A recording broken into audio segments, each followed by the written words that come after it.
Assalamualaikum warahmatullahi wabarakatuh. Kami dari kelompok 8 Paralel 1 beranggotakan Farhan, Muhammad Inal, Fatianala, dan Jennifer Lewis akan mempresentasikan mengenai taman coret-coret di mata kuliah konstruksi dan bangunan taman.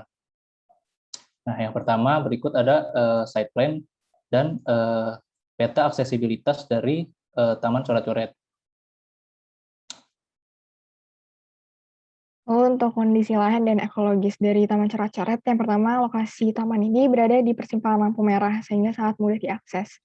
Lalu luas taman sekitar 440 meter. Lalu untuk kemiringan lahannya, ini termasuk kategori datar dengan kemiringan sekitar 0-2%, dan data sosialnya itu terdapat banyak sampah berserakan karena sikap masyarakat yang kurang peduli dengan lingkungan. Nah, user dari taman ini sendiri adalah masyarakat kota. Lalu untuk data biofisiknya, suhu rata-rata pada taman itu 26 derajat Celcius dengan kelembaban udara yang tinggi, yaitu 91%, dan curah hujan pula tinggi.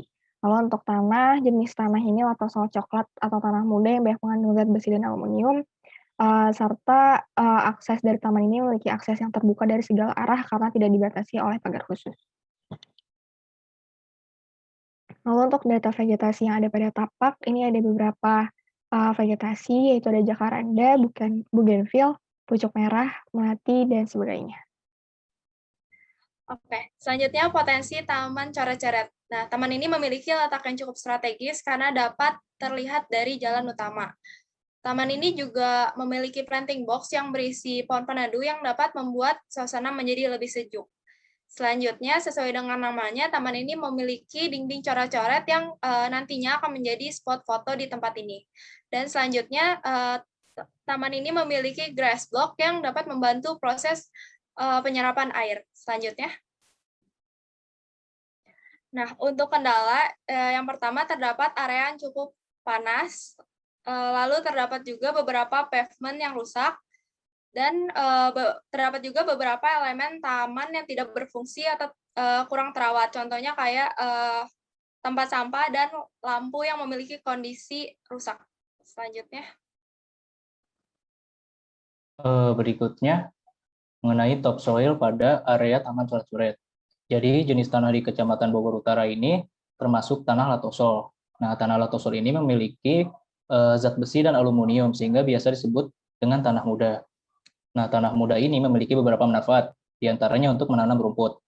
Kecamatan Bogor Utara sendiri memiliki dua jenis tanah latosol, yaitu latosol coklat dan latosol merah. Nah, berdasarkan peta di samping, Taman Coret-Coret ini memiliki jenis tanah latosol coklat. Nah, berikut ada karakteristik dari tanah latosol. Tanah latosol itu memiliki volume tanah yang agak tebal, tanahnya berwarna merah, coklat hingga kekuning-kuningan, tekstur tanah pada umumnya liat, memiliki struktur tanah yang remah dengan konsistensi gembur, dan memiliki pH 4,5 hingga 6,5, memiliki bahan organik, mengandung unsur hara, mempunyai infiltrasi yang agak cepat hingga agak lambat, daya tahan air yang cukup baik, dan cukup tahan terhadap erosi tanah.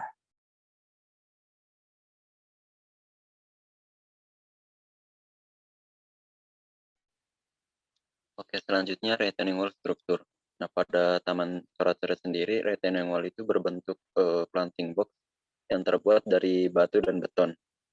Nah, untuk kelebihannya sendiri, struktur retaining wall ini jadi lebih kuat karena bahan-bahan tadi. Nah, dan kekurangannya, batu memiliki sifat konduktivitas yang sangat tinggi, sehingga dapat menimbulkan efek yang panas.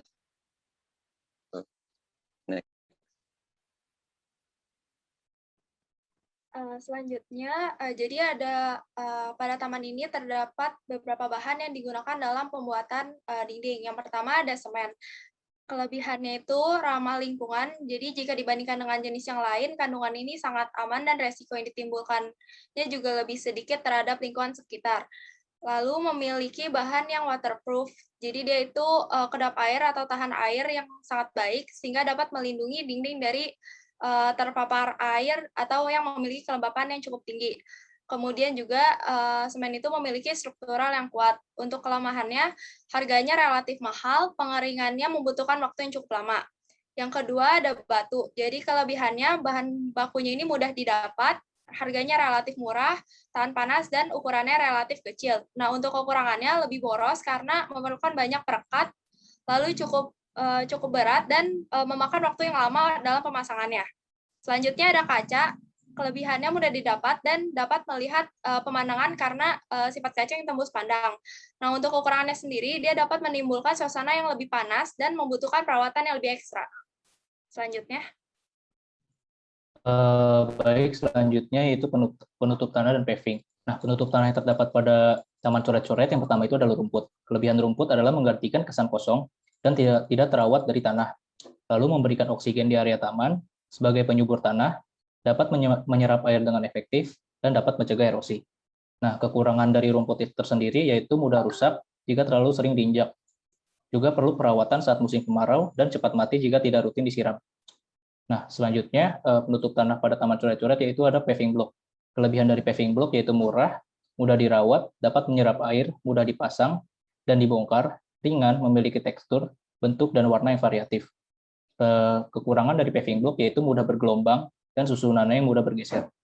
Nah, selanjutnya penutup tanahnya ada batu alam dengan kelebihan yang terkesan natural, elegan, dan mewah, tidak cepat rusak, ukurannya fleksibel, dapat disesuaikan dengan kebutuhan. Tetapi kekurangannya materialnya cenderung berat, sehingga saat distribusi dan pemasangan cukup repot dan harganya lebih mahal dibandingkan dengan keramik. Selanjutnya ada sistem drainase pada tapak. Ini menggunakan filter strips atau cekungan rendah yang ditumbuhi rumput dengan adanya celah area tanah antara pavement dan ground cover. Lalu ada juga swales atau selokan yang terdapat di area batas taman. Lalu salah satu kendala yang sempat disebutkan sebelumnya, ini area yang cukup panas pada tapak. Untuk solusinya, pengadaan kolom kecil pada tapak dapat berfungsi menambah kesegaran pada tapak dan meredam hawa panas. Kolam ini bisa ditempatkan di area yang ada pada foto. Lalu pengadaan kolam pada tapak perlu memperhatikan penataan, skala, permukaan air, level kedalaman, suplai air, serta budget dan maintenance. Selain itu, perlu juga memperhatikan permasalahan yang biasa hadir pada tapak, diantaranya pertumbuhan gomah air, bau, dan perkembangbiakan serangga.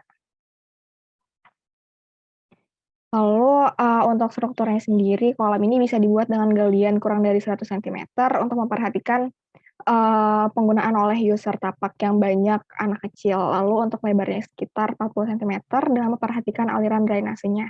Lalu beberapa material yang perlu disiapkan, ini liner HDPE atau semacam terpal yang elastis sebagai lapisan kolam agar tidak bocor, beton dan finishing berupa keramik dan sebagainya.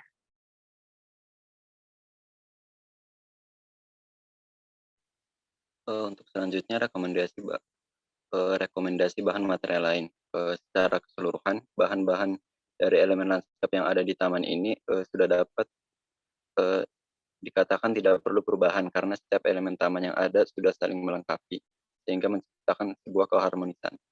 Akan tetapi perlu adanya perbaikan atau perawatan pada elemen-elemen yang sudah mengalami penurunan kualitas. Next. Berikut adalah sumber dan acuan yang kami susun untuk presentasi kami. Sekian dari kami, kurang lebihnya mohon maaf. Wassalamualaikum warahmatullahi wabarakatuh.